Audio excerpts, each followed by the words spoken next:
नमस्कार, मैं हूं यूसुफ अंसारी और आप देख रहे हैं न्यूज़लैंड। न्यूज़लैंड में आपका बहुत बहुत स्वागत है। आज हम बात करेंगे उस धोखे की जो दिल्ली के साथ हुआ। आज भारतीय जनता पार्टी ने उपराज्यपाल से साफ कह दिया कि वो दिल्ली में जोड़ तोड़ से सरकार नहीं बनाएगी। तो वहीं कांग्रेस ने उपराज्यपाल नजीब जंग से ये कह दिया कि वो विधानसभा को भंग कर दें। अब वो वक्त दूर नहीं जब आपको दिल्ली के चुनावों की तारीखों का ऐलान सुनने को मिल सकता है, लेकिन पार्टियों के रवैये से खड़ा हो गया है एक सवाल, और सवाल ये कि क्या दिल्ली के साथ हुआ है धोखा।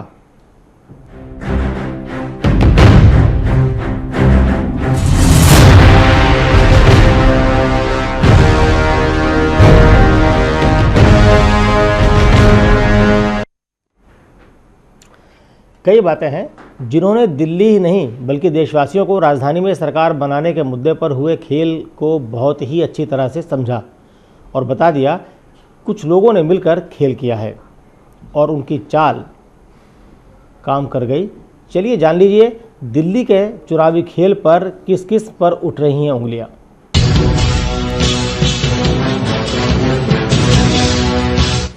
बीजेपी का सरकार बनाने से इनकार, कांग्रेस की विधानसभा भंग करने की सलाह। आखिर क्यों हुआ दिल्ली के साथ धोखा? किसने दिया दिल्ली को धोखा? ये दिल्ली की राजनीति से जुड़े चार बड़े चेहरे हैं। तीन चेहरे राजनीतिक पार्टियों से जुड़े हैं तो एक चेहरा दिल्ली के उपराज्यपाल नजीब जंग का है।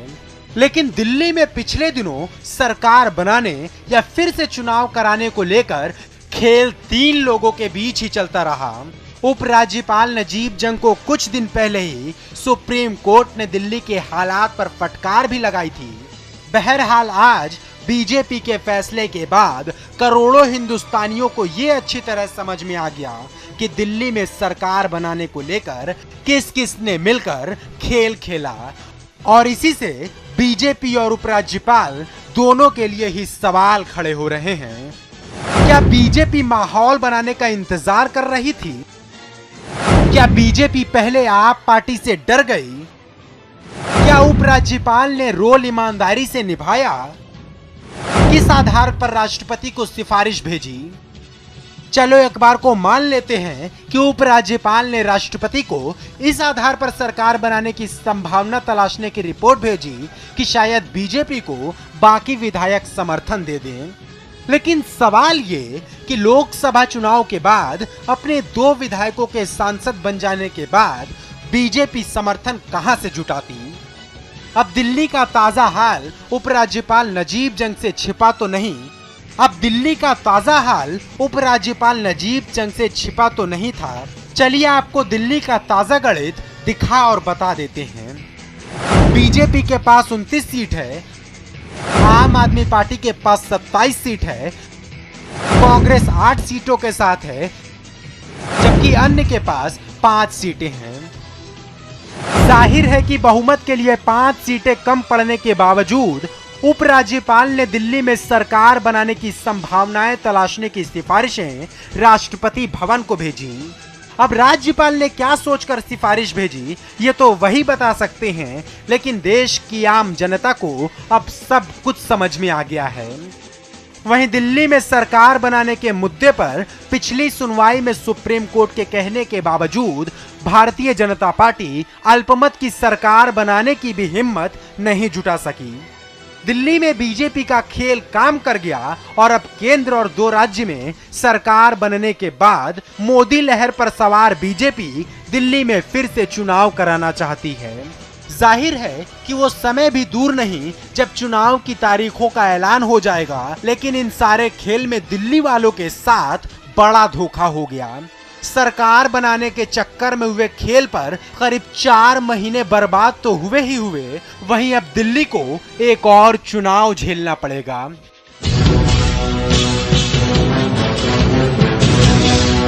Manish Sharma, channel 1 news.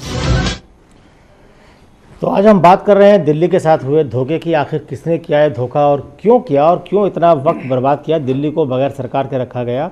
इस अहम मुद्दे पर हमारे साथ बातचीत करने के लिए मौजूद हैं, हमारे साथ स्टूडियो में मौजूद है हमारे वरिष्ठ सहयोगी ग्रुप संपादक कुमार राकेश जी हमारे साथ मौजूद हैं। आम आदमी पार्टी के नेता मुजफ्फर हुसैन गजाली हमारे साथ मौजूद हैं, वरिष्ठ पत्रकार सुरजीत दास गुप्ता हमारे साथ हैं, और कांग्रेस के नेता हरनाम सिंह हमारे साथ मौजूद हैं, और साथ ही बीजेपी के नेता वाशिक राणा जी भी हमारे साथ इस चर्चा में हिस्सा लेने के लिए मौजूद हैं। तो सबसे पहले मैं वाशिक राणा जी के पास जाना चाहूँगा। वाशिक जी, ये बीजेपी को तो बहुत पहले से पता था कि सरकार नहीं बन पाएगी, नंबर उनके साथ नहीं है। जब हर्षवर्धन जी विधायक दल के नेता चुने गए थे पिछले साल, तभी उन्होंने जाके उपराज्यपाल को बताया था कि भाई हम सरकार नहीं बना पाएंगे। तो फिर ये इतना लंबा वक्त क्यों खींचा? यूसुफ जी, इसमें पार्टी का क्या रोल था? हम लोग हमेशा चाहते थे चुनाव हो, पर यह मसला तो भारतीय जनता पार्टी का था ही नहीं। पर यह तय करना था आदरणीय गवर्नर साहब ने, राष्ट्रपति साहब ने। अब जब वो जो आदेश देंगे, भारतीय जनता पार्टी तो वही करेगी ना। नहीं, वो तो आदेश की बात ठीक है, लेकिन बीच में बीजेपी की तरफ से लगातार ये खबरें आ रही थी कि साहब बीजेपी सरकार बना लेगी, सरकार का खाका ये होगा, मुख्यमंत्री तक की चर्चा हो रही थी कि साहब ये नहीं तो ये बना देंगे। ऐसा क्यों? ये लग रहा था कि साहब जैसे हरियाणा और महाराष्ट्र के चुनावी नतीजे आने के बाद का बस अगली सरकार दिल्ली में बनेगी बीजेपी की। देखिए, ये सिर्फ कयास थे। भारतीय जनता पार्टी इस तरह की सरकार बनाने में ना इंटरेस्टेड थी, ना है और ना रहेगी कहीं भी। हम लोग, आपने किसी भी नेता का आपने कभी बयान नहीं सुना होगा कि हम जोड़ तोड़कर कोई सरकार बनाएंगे। और मोदी जी का स्पष्ट मत है इस बारे में कि हम लोग जो भी सरकार बनाएंगे तोड़ फोड़ या इधर उधर करके नहीं, सीधी सच्ची सरकार बनाएंगे। इसलिए हमारा सरकार बनाने में कभी कोई इंटरेस्ट ही नहीं है। हम हमेशा चुनाव के साथ रहने की बात जी जी जी वाशिक जी, हरनाम जी, जो वाशिक जी कह रहे हैं उससे उनसे कितना सहमत हैं आप? देखिए, मैं रमना जी की बात से बिल्कुल सहमत नहीं हूँ। पूरे देश ने और आप लोग ने मीडिया के माध्यम से दिखाया और दिल्ली की जनता ने देखा कि किस तरीके से भारतीय जनता पार्टी चुनाव से बच रही थी। वो बार बार सोच रही थी कि पहले महाराष्ट्र चुनाव हो, हरियाणा का रिजल्ट आए। अभी भी इन्होंने बड़ी पुरजोर कोशिश की कि 3 विधानसभा में उपचुनाव हो जाएं और उससे रिजल्ट देखकर अपना कुछ करें। लेकिन जिस तरीके से इन पर जनता का प्रेशर था, जिस तरीके से पॉलिटिकल पार्टी का प्रेशर था, विशेष रूप से कांग्रेस पार्टी का प्रेशर था, और मैं कहूँगा कि मीडिया का भी प्रेशर था, तो ये एक्सपोज हो रहे थे। तो कहीं ना कहीं इन्होंने एक्सपोज होने की बात, जहां तक मेरे मित्र बता रहे थे कि यह मुद्दा बीजेपी का नहीं, तो मैं समझता हूं ये बात बेमानी है। पूरे देश में सबको पता है कि दिल्ली की सरकार लेफ्टिनेंट गवर्नर चलाते हैं और लेफ्टिनेंट गवर्नर को होम मिनिस्टर साहब और भारतीय जनता पार्टी चला रही है। तो इसका मतलब आपका क्या लगता है कि जो बीजेपी का आला कमान है या होम मिनिस्ट्री है, वहाँ का संदेश था कि वे कुछ दिन और विधानसभा को सस्पेंडेड एनिमेशन में रखा जाए और झूठी ही सही संभावनाएं तलाशी जाए? जी बिल्कुल, उनका यही होम मिनिस्ट्री ने इस तरीके का बात की और भारतीय जनता पार्टी ने बार बार अपने सर्वे कराए और कहीं भी उन्हें सर्वे में अपना निकल कर नहीं आ रहा था, तो इसलिए टाइम पास कर रहे थे, टाइम बाय कर रहे थे। वो एलजी के द्वारा, एलजी उनके एक तरीके से पपेट की तरह बनकर दिल्ली में एक नुमाइंदगी कर रहे थे। तो टाइम बाइंग कर रहे थे और शायद इस बात का एहसास आम आदमी पार्टी को था, इसीलिए उन्होंने इस मुद्दे को सुप्रीम कोर्ट में घसीटा। मुजफ्फर हुसैन गजाली साहब, आप भी तरकीब काम कर गए, और अगर आप सुप्रीम कोर्ट में नहीं घसीटते मामले को तो ये मामला ऐसे ही चलता रहता। यस, हमने जब गवर्नमेंट से इस्तीफा दिया था उसके बाद प्रपोजल माननीय उपराज्यपाल को भेजा था कि सभा भंग कर दी जाए और चुनाव कराए जाएं। लेकिन जो दूसरा बड़ा ग्रुप था या पहला बड़ा ग्रुप था बीजेपी, वो हमेशा इस कोशिश में रही कि या तो हमारे लोगों को तोड़ लें, और कई लोगों को ऑफ़र भी किया, बड़ा बड़ा ऑफ़र किया है, लेकिन हमारे लोग टूटने को तैयार नहीं थे। इसलिए मजबूरी में हमको माननीय न्यायालय का सहारा लेना पड़ा और न्यायालय का दरवाज़ा खटखटाना पड़ा कि वो हमको इंसाफ दिलाएं, और न्याय हुआ है। न्याय हुआ है। अब कुमार राकेश जी, जो बात अभी गजाली साहब कह रहे थे कि साहब मजबूरी में हमने न्यायालय का सहारा लिया और न्याय हुआ है, तो अब तक की जो जानकारी मिल रही है कि आज शायद नजीब जंग साहब ने राष्ट्रपति को अपनी रिपोर्ट सौंप दी है, उसका ऐलान शायद कल करेंगे या सौंपने की तैयारी है। बहरहाल उन्होंने विधानसभा भंग करके दिल्ली में नए सिरे से चुनाव कराने की एक तरह सिफारिश कर दी है या करने वाले होंगे। हमारे संवाददाता भी हमारे साथ जुड़ेंगे, बताएंगे। तो कुल मिला के क्या माना जाए कि साहब दिल्ली के साथ जो धोखा हुआ है वो किसने किया है? राजनीतिक दलों ने किया या संवैधानिक पदों पर बैठे लोगों ने किया? मुझे लगता है कि इसके लिए दोनों पक्ष कहीं न कहीं जिम्मेवार हैं, चाहे वो संवैधानिक पद पर बैठे लोग हैं और चाहे कांग्रेस हो या भाजपा हो या आम आदमी पार्टी हो। सबसे पहले दिल्ली के साथ दुराचार शब्द कहा जाए तो अतिशयोक्ति नहीं होगी, अरविंद केजरीवाल ने किया। उनको कांग्रेस ने बिना मांगे समर्थन दिया कि एक अस्थायी सरकार बने, यदि उसको आप क्रॉनिकल देखें तो। और उन्होंने अपने रॉ में जा करके अपने अहम भावना को सामने रख करके देश की जनता के हितों पर कुठाराघात करके उन्होंने सरकार को छोड़ दी, भगोड़े कहलाए। उसमें कांग्रेस बोले या बीजेपी बोले किसी को सामने बात आती नहीं। आज की तारीख में वो दावेदारी की बात कर रहे थे कि शायद हमारे भाग से छीका टूट जाए, जैसा अरविंद केजरीवाल की कोशिश थी, लेकिन मुझे लगता है कि वो तो अब नहीं लगता। और भाजपा की आज की स्थिति में, जैसा कि कांग्रेस के मित्र बता रहे हैं कि टाइम बाय करने का कोई मतलब था नहीं, यदि तकनीकी तौर से कोई भी संवैधान पर बैठा व्यक्ति वो काम नहीं कर सकता जो इच्छा की बात होती है, अनौपचारिक और इनडायरेक्टली करता हो वो अलग बात है और सामने दिख जाता है। कुमार, एक आज के जो पूरा घटनाक्रम रहा उसके ऊपर एक जायजा ले लेते हैं। हमारे संवाददाता रमाकांत हमारे साथ जुड़े हुए हैं। रमाकांत, जो आज उपराज्यपाल ने अलग अलग दलों को बुलाया और उसके बाद बातचीत हुई, तो किस तरह से घटनाक्रम रहा है? तो लगता है कि पिछले साल जो सीन हुआ था उसी तरह का रिपीटेशन था। नहीं, रिपीटेशन नहीं कह सकते आप, क्योंकि पिछली बार जब चुनाव के रिजल्ट आए थे तो सबसे पहले बीजेपी को बुलाया गया था, तो हर्षवर्धन बाकायदा बीजेपी की तरफ से गए थे और साफ कहकर आए थे हमारे पास बहुमत नहीं है, लिहाजा हम सरकार नहीं बनाने जा रहे हैं, विपक्ष में बैठेंगे। फिर कांग्रेस ने अपने 8 विधायकों का समर्थन लेटर एलजी को सौंपा था, तब अरविंद केजरीवाल की आम आदमी पार्टी को बुलाया गया और सरकार का गठन हुआ था। 49 दिन ये सरकार चली और उसके बाद अरविंद केजरीवाल जन लोकपाल बिल न आने की बात कह करके विधानसभा से क्विट करके सरकार से क्विट करके इस्तीफा दे गए थे। आज का घटनाक्रम मैं आपको बताना चाहूँगा यूसुफ जी। आज सुबह 9:30 बजे बाकायदा प्रोफेसर जगदीश मुखी और सतीश उपाध्याय गए थे। सबसे पहले बीजेपी की ये फॉर्मल मीटिंग थी और उसमें ये कहकर आए हमारे पास क्योंकि नंबर नहीं है हम सरकार नहीं बना सकते, लिहाजा विधानसभा भंग कर दी जाए। इसके बाद नंबर आया था 3 बजे कांग्रेस का।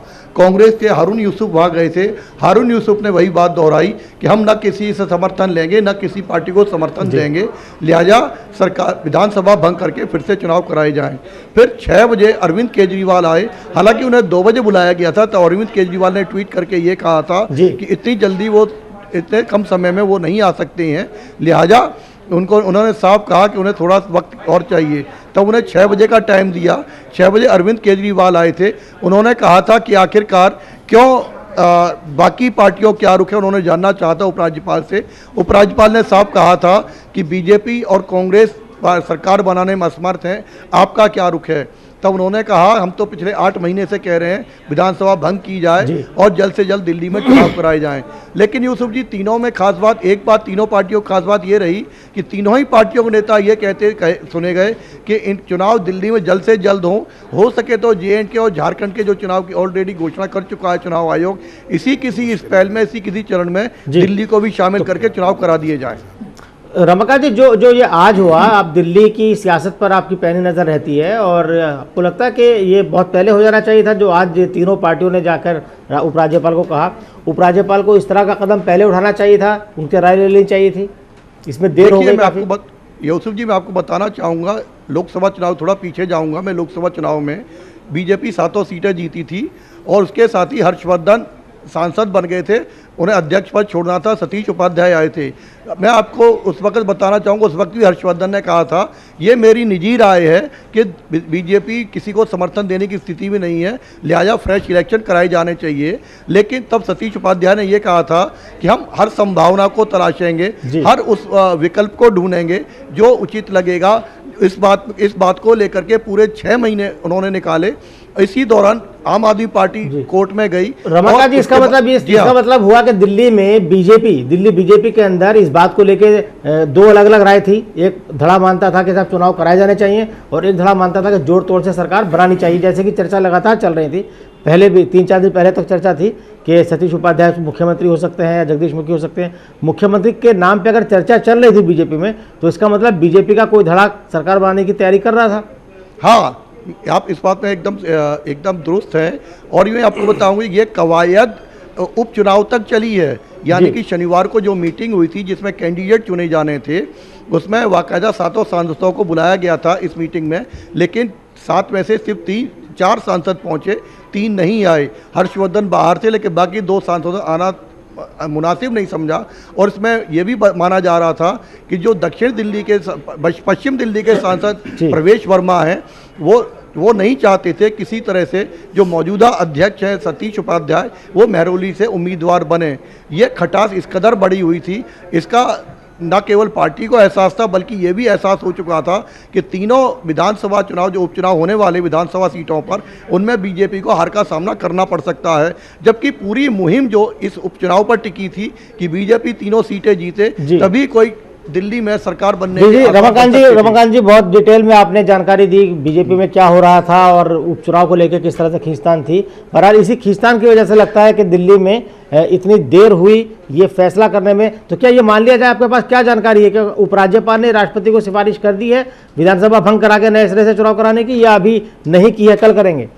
देखिए, मैं आपको बताना चाहूँगा, जैसे ही केजरीवाल मिलकर बाहर लौटे हैं उसके ठीक आधे घंटे बाद उपराज्यपाल निवास से प्रेस रिलीज आ चुकी है जिसमें लिखा गया है कि विधानसभा कर भंग करने की सिफारिश वो राष्ट्रपति से कर रहे हैं और ये लेटर आज ही रात में चला जाएगा।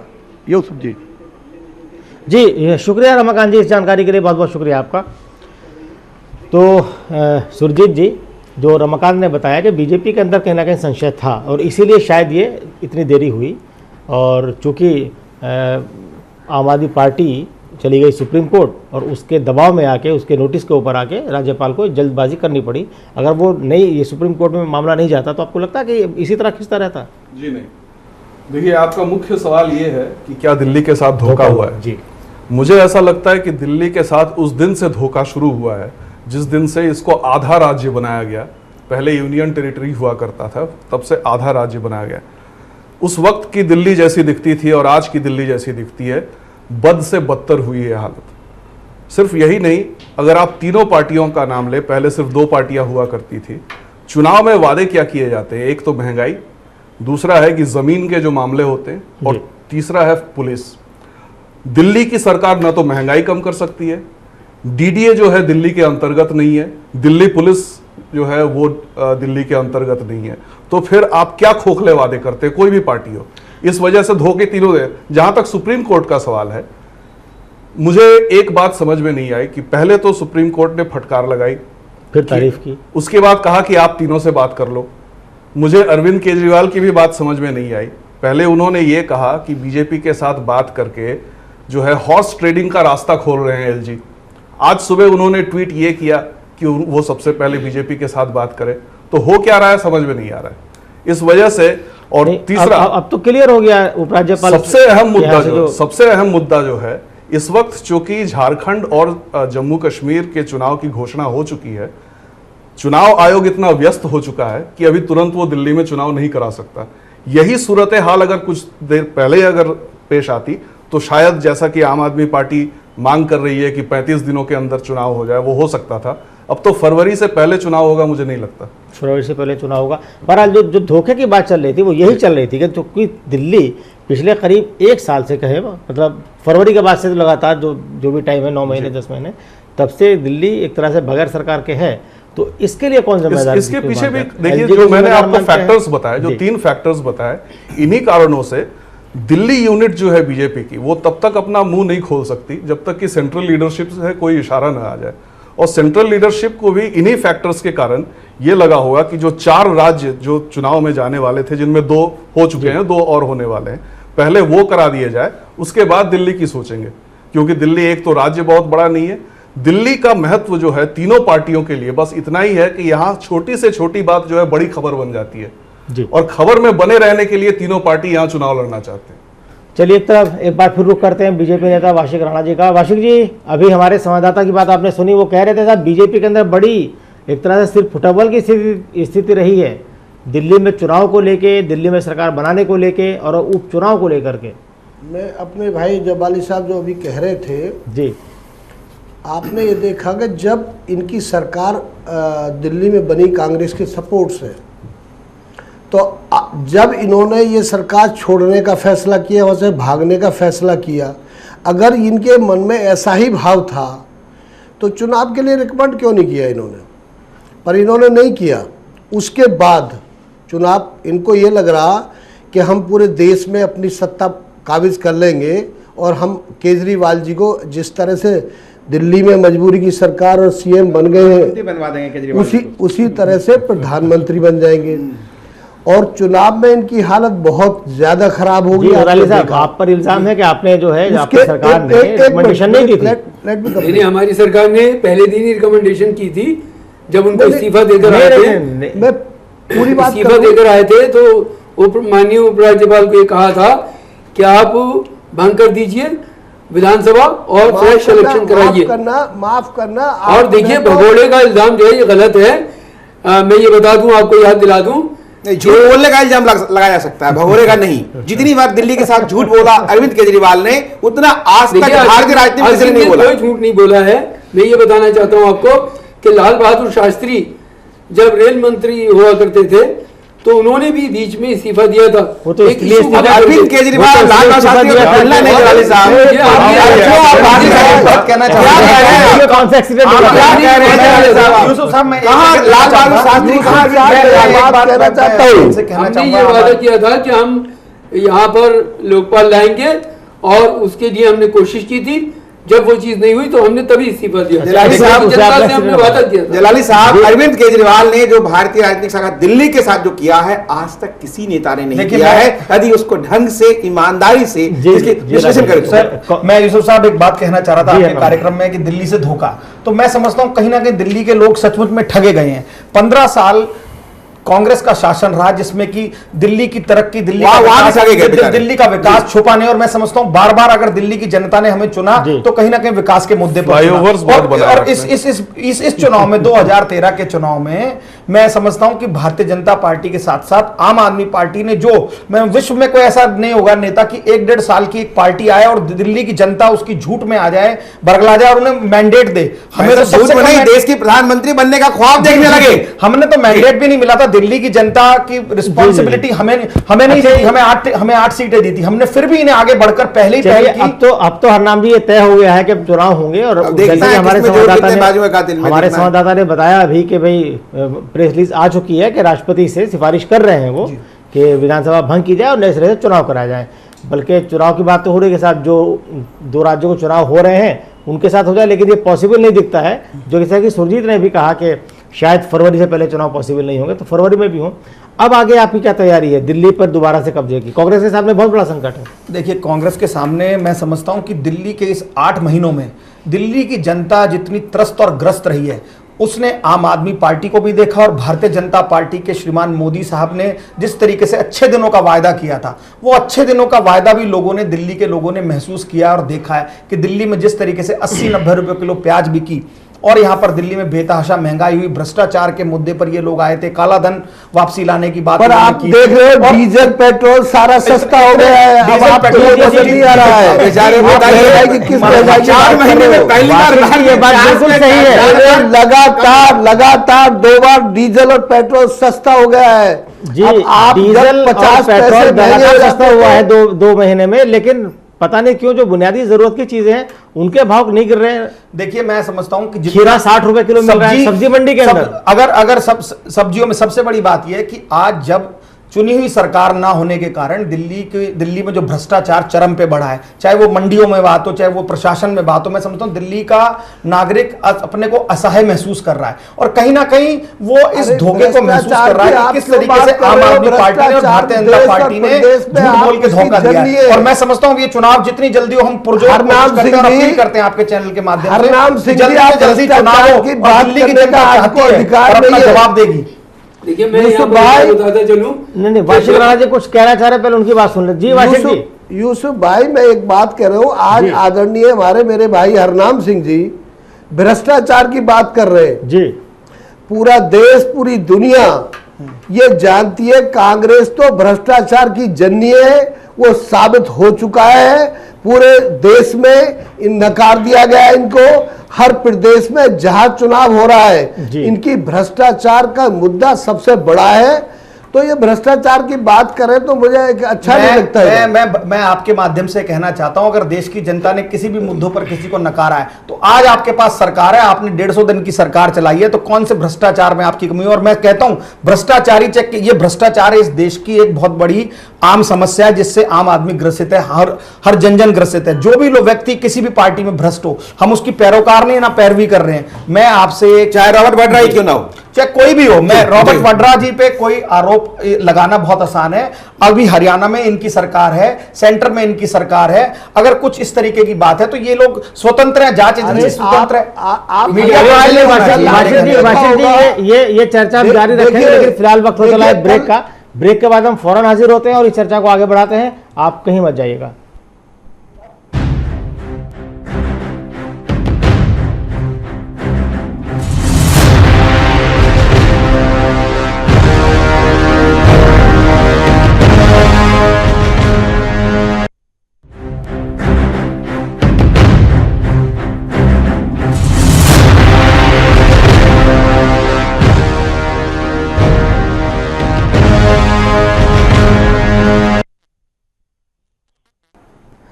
ब्रेक के बाद आपका एक बार फिर स्वागत है हमारी इस खास पेशकश दिल्ली से धोखा में, और हम चर्चा कर रहे हैं दिल्ली के साथ किसने धोखा किया। तो ब्रेक पे जाने से पहले बात चल रही थी वाशिक राणा जी और हरनाम जी के अंदर कुछ गुफ्तगू चल रही थी। तो अभी ये सवाल पैदा हुआ कि भाई चुनाव की तैयारियां हो रही हैं और जोर तोड़ से सरकार बनाने की कोशिश हुई, और वाशिक जी ने कहा था कि भाई अरविंद केजरीवाल की गलती भी रही क्योंकि उन्होंने एक सिफारिश नहीं की थी विधानसभा भंग करने की। सुरजीत जी, मैं आपसे जानना चाहता हूँ कि क्या, जहाँ तक मुझे ध्यान है, अरविंद केजरीवाल ने सिफारिश विधानसभा भंग करने की नहीं की थी? जी, और इसमें पिछले राउंड में जो हमारी चर्चा हुई उसमें 2 फैक्चुअल इनएक्यूरेसी जो है वो गजाली साहब ने पेश किए। पहला तो ये लोकपाल के मुद्दे पे, जिस दिन आखिरी जो विधानसभा का आखिरी दिन था और उस वक्त डॉक्टर हर्षवर्धन जब बोलने के लिए उठे तो उन्होंने कहा कि जैसे आप सदन पे कुछ भी प्रस्तुत करते हैं दिन के कार्यक्रम में, आपको टाइम टेबल में शामिल करना पड़ता है, उस दिन के कार्यक्रम में लोकपाल शामिल ही नहीं था। पहली बात तो ये। दूसरी बात ये कि वो लगातार कहते जा रहे थे कि पिछले 46 साल से, अब पता नहीं कितने ज़माने से लोकपाल जो है लागू नहीं हुआ है, इसे लागू होना चाहिए। इनके हाथों अगर हम बिल दे दें तो वही घूम फिर के ये मना कर दें कि नहीं, यहाँ ये नुक्स है, यहाँ पे ये नुक्स है। तो ये आप जो है हाइपोथेटिकली नहीं कह सकते, आपको उनके हाथों देना पड़ेगा। कोई भी पार्टी जो है बिना स्टडी किए, बिना चर्चा के पब्लिक के बीच लाए, आप कैसे कोई चीज पास कर दें? बिल्कुल बिल्कुल, कोई तानाशाही तो दूसरी बात है, जहां तक कि इसको डिसॉल्व करने का जो रवैया था उस वक्त सरकार का, अरविंद केजरीवाल का, वो एकदम निहायती गैर लोकतांत्रिक। और अरविंद केजरीवाल डॉक्टर हर्षवर्धन के इस सवाल का जवाब नहीं दे पाए कि आपने कार्यक्रम में शामिल क्यों नहीं किया लोकपाल को। ये कहना भी मतलब तर्कसंगत होगा कि उनका ये कहना भी ठीक नहीं था कि दिल्ली में लोकपाल नहीं, क्योंकि दिल्ली में लोकायुक्त एग्जिस्ट करता है, और उन्होंने जो रास्ता अख्तियार किया था सीधे सीधे चेंज करने का, वो उसे बदला जा सकता था लोकायुक्त के अंदर। इसके अलावा जो निलंबन का सवाल है, सदन के निलंबन का सवाल है, बीच में उनकी एक चिट्ठी लीक हो चुकी है जिसमें उन्होंने एलजी से गुजारिश की थी कि तो जोड़ तोड़ की कोशिश चुनाव बनाने के बाद बीच में छटपटा रहे थे सरकार किस तरह बना लूं मैं, मुझे देखिए अरविंद केजरीवाल एक बहुत कंफ्यूज, और पूरी आम आदमी पार्टी में समझूंगा पूरी कंफ्यूज पॉलिटिक्स कर रही है। केजरीवाल जो पार्टी है, अरविंद केजरीवाल जो पार्टी है,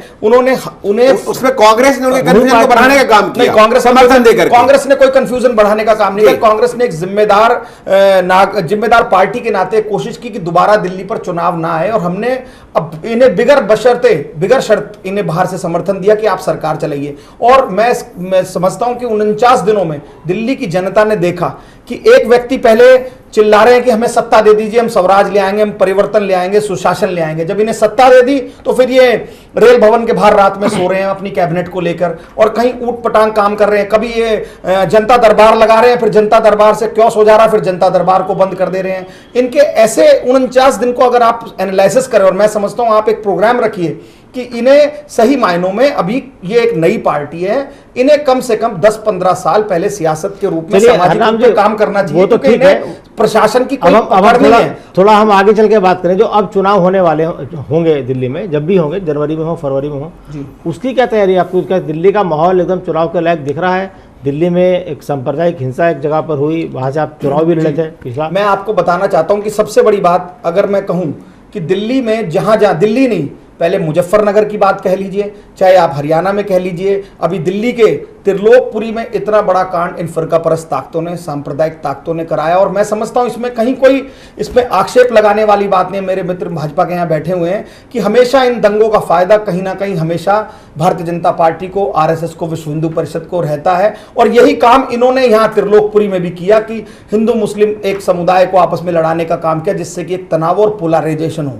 मैं समझता हूं कि कहीं ना कहीं इस सारे केस में, इस सारे कांड में जनता ने भारतीय जनता पार्टी को तो एक्सपोज होते देखा ही देखा, साथ में आम आदमी पार्टी का जिस तरीके से गूंगी का गुड़ खा लेना और कहीं भी खड़े नहीं होना, वोट बैंक की राजनीति करना, ये वो अपने आप में एक पाक साफ पार्टी बनती थी जो कहती थी हम कास्ट और धर्म से ऊपर उठकर, वोट से ऊपर उठकर काम करते हैं। और मैं समझता हूं आज इनके विधायक और इनकी पार्टी, शायद वहां जो अखिलेत के लोग हैं, हमारे दूसरे और लोग हैं जिनके साथ दंगे में ज्यादती हुई है, उनके साथ खड़े होना भी पसंद नहीं कर रहे, क्योंकि वहां मेजॉरिटी में दूसरी कम्युनिटी है, शायद उनका वोट ना मिले। तो मैं अपनी कांग्रेस पार्टी की ओर से ये फिर दोबारा दोहराना चाहता हूं और यहां बताना चाहता हूं कि कांग्रेस पार्टी चाहे कितना ही नुकसान कर ले, चाहे हमें सीट मिले ना मिले, हम केवल धर्मनिरपेक्ष पार्टी हैं। इस देश के संविधान के साथ सभी धर्मों को साथ लेकर चलने वाली आपका कहना है कि साहब इसके पीछे कोई साजिश है? जी, चुनाव को पोलराइज करने की? बिल्कुल इसके पीछे साजिश कौन है। कर रहा है साजिश? इसके पीछे वहां के भारतीय जनता पार्टी के एक्स एमएलए का नाम आया, उनकी वीडियो फुटेज हमने पुलिस को दी। उसके अलावा सारे वहां के जर्नलिस्ट ने आपके अखबारों में छपा। इसके अलावा जो पथराव हुआ, उनको प्रोवोक किया वहां भारतीय जनता पार्टी के लोगों ने। 70 लोगों में से 22 लोग इनके केशव कुंज, जो आरएसएस का झंडे वालान का हेडक्वार्टर है, वहां के एड्रेस के लोग हैं जो दंगा करने आए। तो मैं समझता हूं कहीं ना कहीं दंगा इन्होंने प्लान किया था। और दंगा इन्होंने यही नहीं किया था, त्रिलोकपुरी के बाद ये दंगा इन्होंने कल्याणपुरी भड़काया, हिंदू सिख का, फिर कल्याणपुरी के बाद इन्होंने नंदनगरी में किया, नंदनगरी के बाद आज बमाना में इन्होंने मुहर्रम कांड कर दिया। तो मैं समझता हूं दिल्ली में ऐसा माहौल तैयार कर रहे थे कि बाय इलेक्शन है उसका हमें फायदा मिलेगा, क्योंकि इन 3 सीटों पे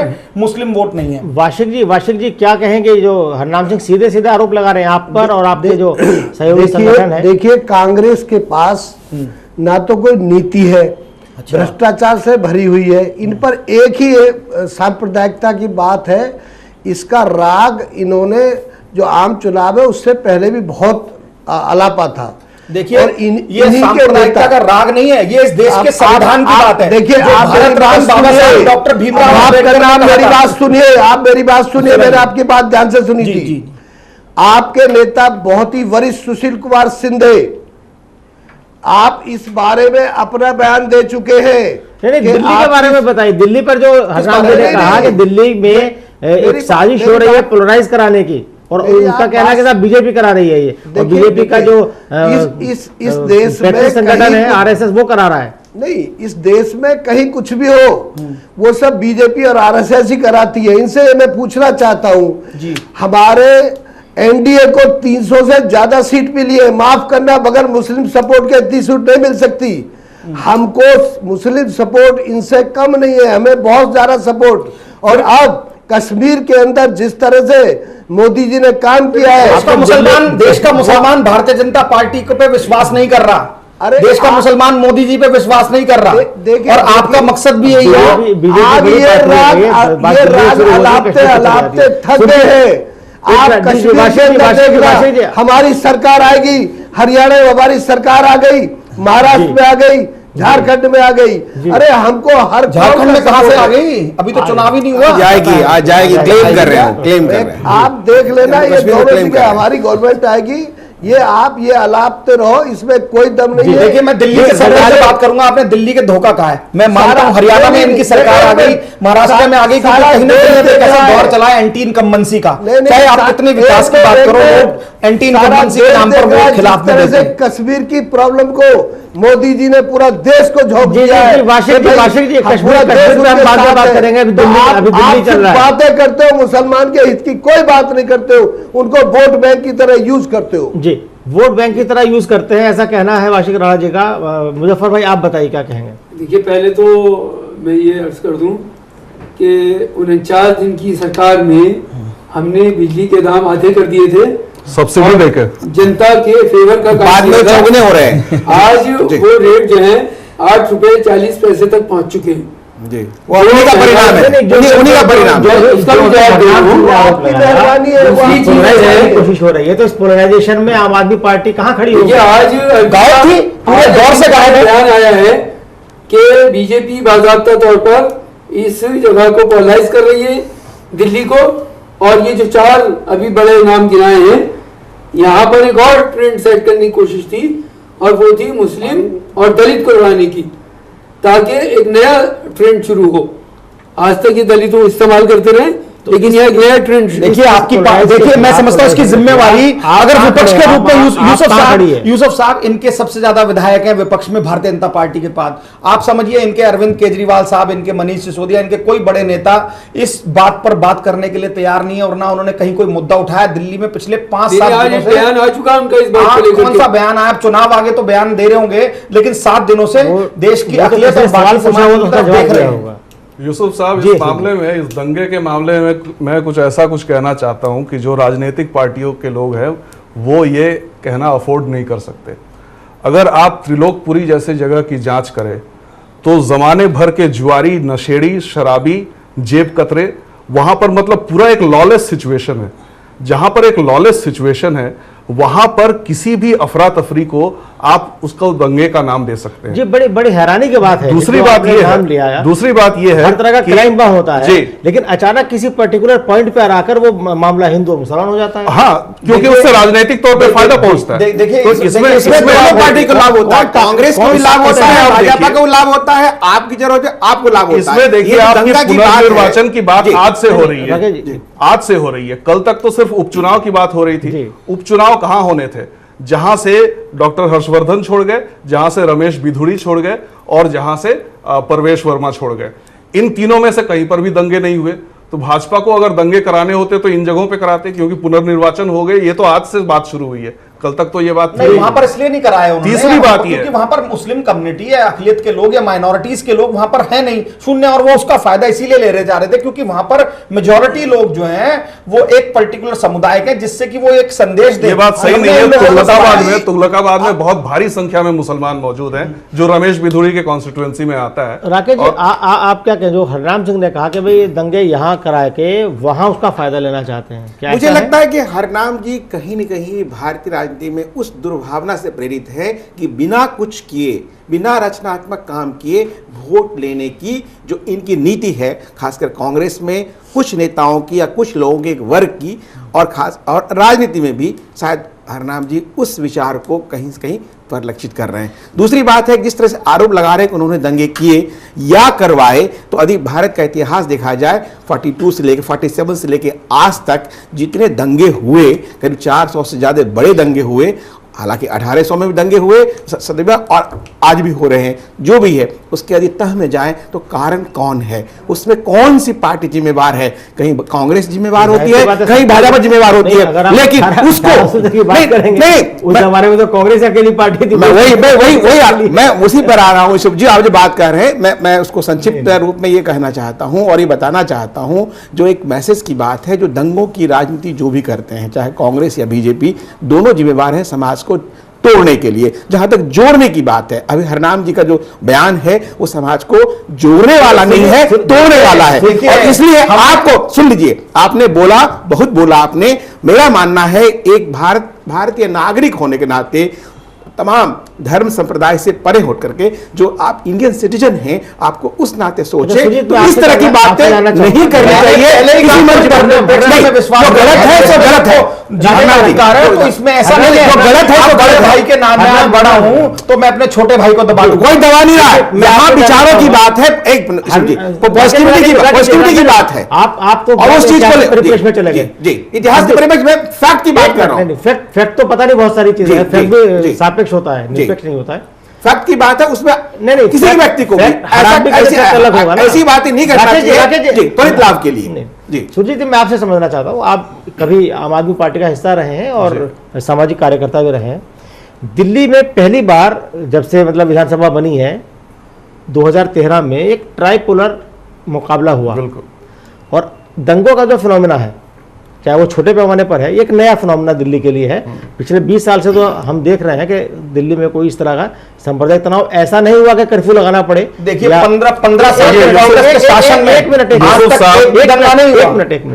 मैं सुरजीत से जाना, क्या आम आदमी पार्टी ने बीच में घुस के जो राजनीति को ट्राइपोलर किया था, क्या उस राजनीति को फिर से बाइपोलर करने की कोशिश है ये? आम आदमी पार्टी को साइडलाइन निकाल के बीजेपी कांग्रेस के बीच एकदम सीधी टक्कर हो? देखिए, आपके श्रोताओं के लिए ये जानना जरूरी है कि मैं त्रिलोकपुरी के बिल्कुल बगल में रहता हूँ और पटपड़गंज में रहता हूँ, और वहां तक मुझे दंगों की गर्मी महसूस नहीं हुई। और आज के दिन बिल्कुल शांत माहौल है, बिल्कुल नॉर्मल है, कुछ भी गड़बड़ी नहीं हो रही है वहां पर।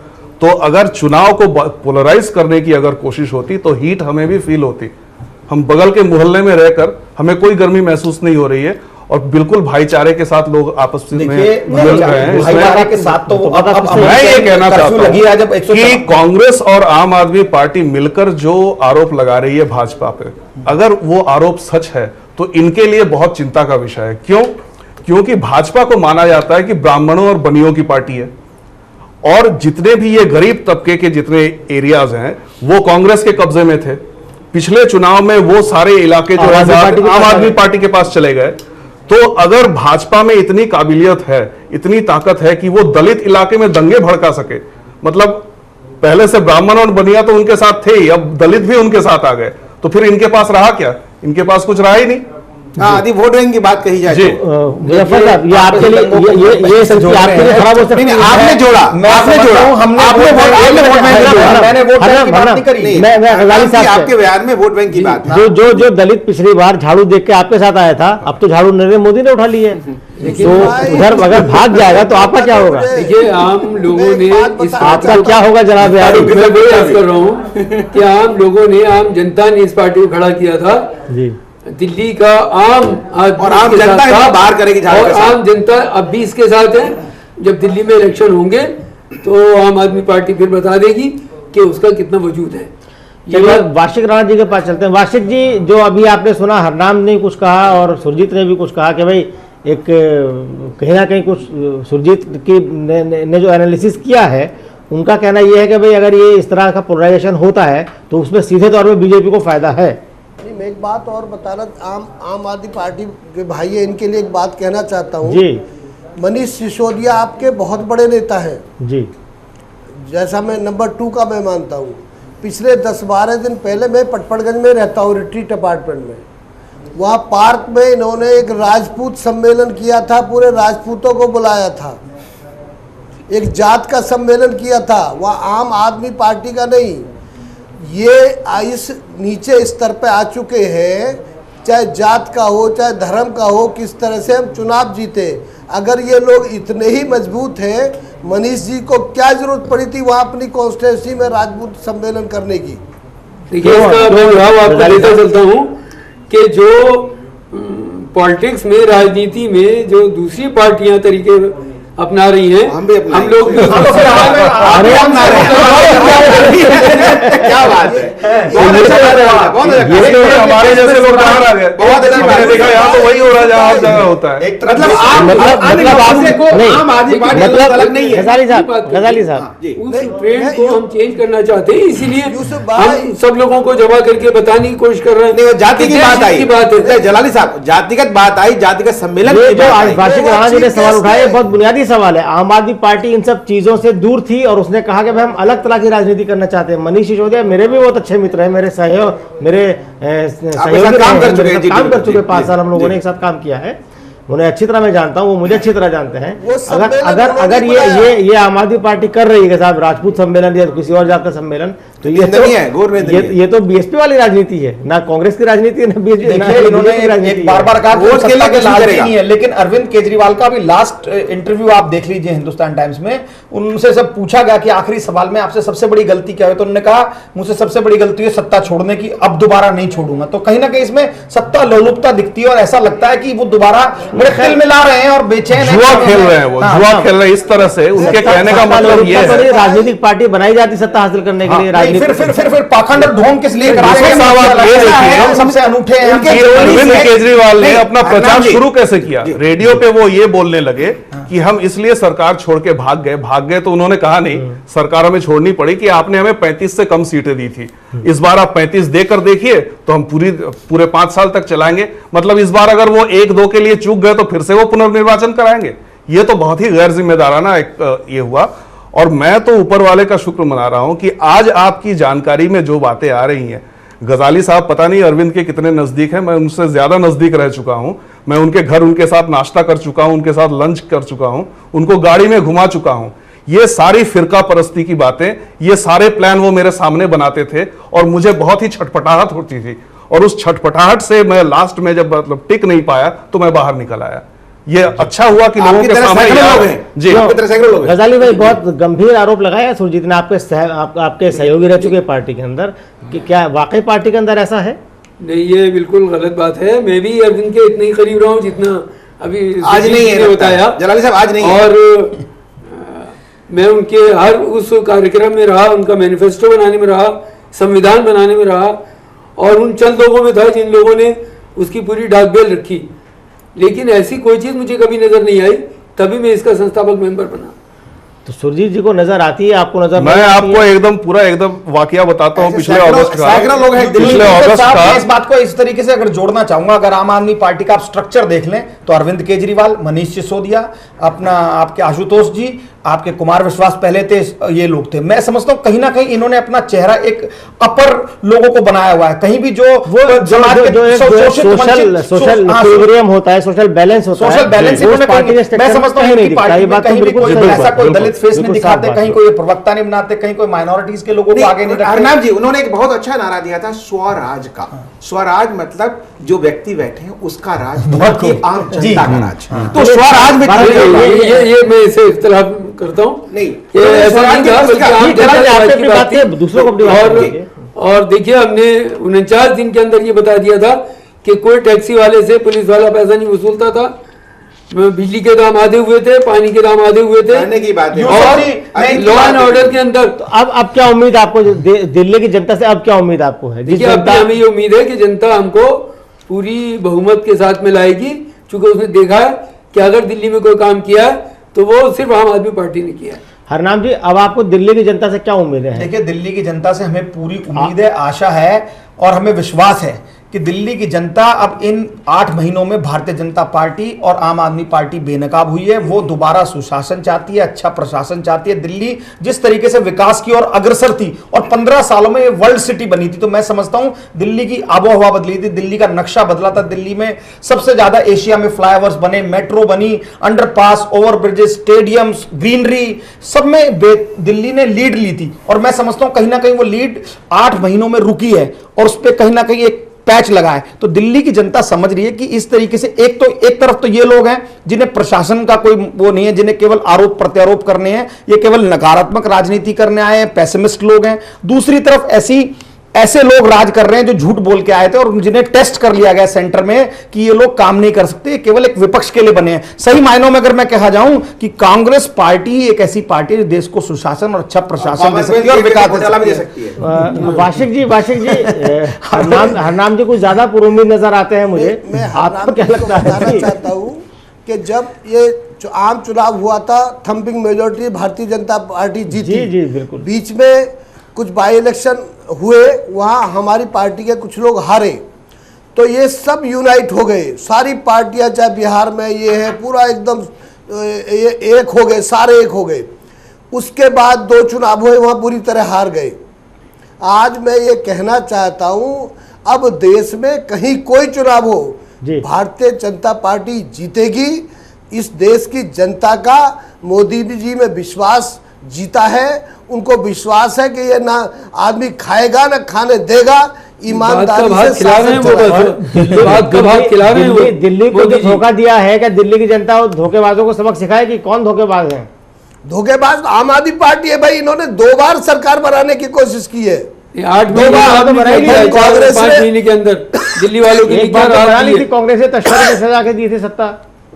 कांग्रेस ने इन्होंने सपोर्ट दिया, बाद में भी कांग्रेस की सपोर्ट की उम्मीद कर रहे थे ये लोग। जी देखिए, उम्मीद तो भारतीय जनता पार्टी भी कर रही थी, इनके एमएलए को तोड़ने की। कभी नहीं काम सरकार बनाएंगे, हमारे हर नेता ने कई हमारा सरकार बनाने आम आदमी पार्टी के नेताओं ने नहीं थी, ना सामने है ना रहेगी। हम लोग तो फुल मेजोरिटी से जीते आम आदमी पार्टी के लोग टूट के आपके साथ आ जाएंगे। बड़ी बड़ी रकम इनके ऑफर बिहाफ की पर गई तो है। बाबा रामदेव जी पूरी लॉबिंग कर रहे थे दिल्ली में बैठ के कि किस तरीके से विधायकों की खरीद फरोख्त करी जाए, और ये बार बार इलेक्शन को टालने का इनका मकसद भी यही था या मोटिव भी यही था कि किस तरीके से हम जोड़ तोड़ कर ले, तोड़ लें, और शायद उसमें जब कामयाब नहीं और देश की जनता के सामने एक्सपोज हो तो इन्होंने आज चुनाव कराने का निर्णय लिया। बाबा अब रामदेव 5 से महीने के इनके अंदर ज्यादा इन्होंने क्या अच्छे काम किया दिल्ली ताल्लुकात वालों के होंगे, लिए? इनकी एक सूचना तो काम होगी। बता दे, कोई एक काम बता दे बीजेपी कि भाई 5 महीनों के अंदर ये काम जी किया गजाली दिल्ली साहब वालों के लिए। सवाल पूछ रहे हैं कि पिछले 5 महीनों में आपकी केंद्र सरकार ने दिल्ली के लिए क्या कोई काम किया है? भाई इन्होंने ये कहा कि टमाटर जो है सस्ता है पेट्रोल मेरे से। से बात कर रहे हैं। जी आप ही से पूछ रहे हैं। आप देखिए हर चीज की जड़ होती है डीजल और पेट्रोल। लोग जी। कहते हैं 50 पैसे बढ़ गए तो सब चीज महंगाई बढ़ गई। अब 5 रुपए कम हो गए तो महंगाई कम हुई है या नहीं हुई, इसका हर चीज से लिंक है। जी, जी, आप महंगाई सबसे कम बड़ी हुई है। बात यही देख लीजिए। मुझे लगता है कि जितना कम होने पर वोट पर उसका असर पड़ सकता है उतना तो कम नहीं हुआ है, लेकिन कमी तो आई है, कमी तो आई है। इतना जरूर है कि प्याज जो है 100 रुपए से 35 रुपए का हो गया है, लेकिन इसमें जो है मुझे ऐसा लगता है कि ये जो चुनाव को टाला जा रहा था, और मैंने पहले आपसे अर्ज किया कि फरवरी से पहले होता हुआ मुझे नजर नहीं आ रहा, तो इसके पीछे कहीं ना कहीं बीजेपी की ये प्लानिंग रही होगी कि मोदी ने जितने भी वादे किए उनके नतीजे आने में थोड़ा वक्त लगेगा। तो हम जब वोटर के पास दोबारा जाए तो कुछ तो कहें उनको कि कहें हमने हमारे ये पास किया, को। तो शायद फरवरी तक कुछ नतीजे दिखने लगे। जी कुमारा के जी आपका क्या सुरजीत जी ये समझ लीजिए कि अभी नई फसल आ गई इसको है, लेकर के जो नई फसल की वजह से ही कम हो रही बार है। बार जो बात हो रही है पेट्रोल के दाम कम कर दिए, डीजल के दाम कम कर दिए, ठीक है चार बार कम हुए हैं, लेकिन जो बुनियादी जरूरत की चीजें हैं उनके दामों में जो गिरावट आनी चाहिए थी वो तो लगातार बढ़ रही है, कम नहीं हो रही है। देखिए ऐसा है यूसुफ जी, जो खाद्य आपूर्ति मंत्रालय है केंद्र का और जो राज्य का जो मूल्य नियंत्रण जो सूचांक की बात होती है, तो ये जो जैसा बता रहे थे सुरजीत जी कि जितने खाद्यान्न जो पदार्थ हैं उसके जो मूल्य बढ़ते हैं या घटते हैं उस पर डीजल और पेट्रोल के दाम से इंटरलिंक्ड है। तो जी। जो भी अभी पिछले 4 महीनों में 3 बार 4 बार जो भी दाम कम हुए हैं अप्रत्याशित है, आज तक नहीं हुआ। कारण ठीक है, लेकिन उसका असर नहीं, मैं वही जब दाम बढ़ते हैं डीजल पेट्रोल के, तो बुनियादी चीजों के दाम बढ़ जाते हैं, इसका लेकिन कारण वो बढ़े हुए दाम बुनियादी चीजों के कम नहीं होते। मैं वही बात ये किस तरह का किस तरह मैं वही इंटरलिंक की बात कह रहा हूँ। जो एक मुद्दे की बात है कि जो भी मंत्रालय जो खबर करते हैं, जो उनकी सरकारी का जो मशीनरी है जो काम करता है, उसमें जितने आढ़तिये हैं, जो उत्पादन बाजार समिति है, इसमें पूरा एक उसमें कहा जाए उस एक समुच्चय है, उसके साथ बैठ करके इस बात को लेकर धरती पर उतारने वाली बात है। और मुझे लगता है कि अभी जो 3-4 महीने में हुआ है वो मूल्य कम दिखेगा, चाहे अनचाहे, जाने अनजाने।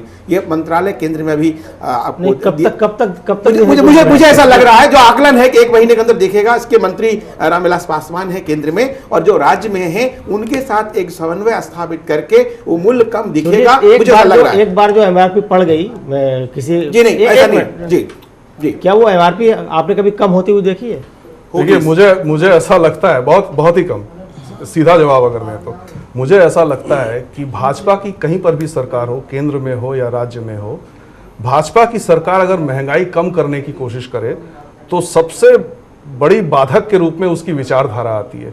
भाजपा वैचारिक तौर पे एफडीआई के खिलाफ है जी। अब होता क्या है कि किसान को जो हम दाल खरीदते हैं 15 रुपए मिलते हैं, वही दाल हम 80-90 रुपए में खरीदते हैं, और बीच के पैसे जो है बिचौलिए ले जाते हैं।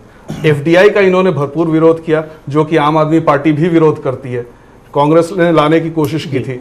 अच्छा, पिछले 3 महीने में एक अच्छा कदम इन्होंने उठाया। नजीब जंग साहब ने एक घोषणा की थी कि अब से किसानों को जो है वो एपीएमसी मार्केट के थ्रू से नहीं आना पड़ेगा, वो डायरेक्ट बेच सकते हैं। ये 3 महीने पहले की घोषणा हुई थी। लेकिन इसमें दिक्कत यह है कि किसान बेचारा जो है उसको बेचना नहीं आता, उसको पैदा करना आता है, तो उसमें उस प्रोफेशन में उसकी जो है वो पारंगत नहीं है।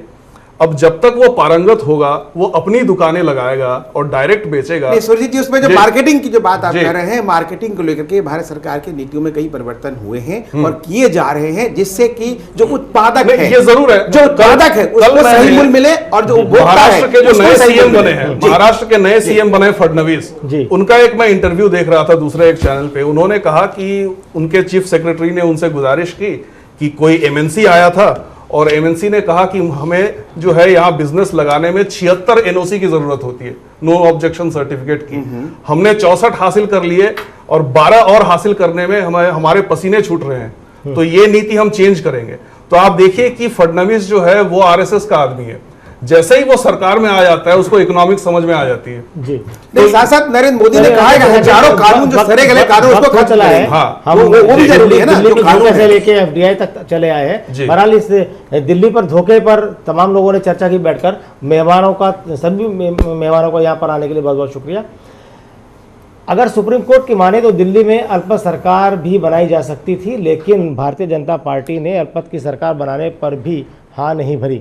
वास्तव में ये दिल्ली वासियों की बदनसीबी ही कही जाएगी कि पहले तो उसे पूर्ण बहुमत वाली सरकार नहीं मिली और फिर उसके बाद कुछ लोगों ने उनके हक और भावनाओं के साथ खेल किया। बहरहाल कुल मिलाकर हालात ये है कि अब दिल्ली की जनता के सिर पर एक और चुनाव खड़ा है और अब इंतज़ार इसका है कि चुनाव आयोग कब दिल्ली के चुनाव की तारीखों का ऐलान करता है। तो आज न्यूज़लैंड में इतना ही। कल आपसे फिर मुलाकात होगी किसी और मुद्दे के साथ। तब तक के लिए दीजिए इजाज़त। नमस्कार।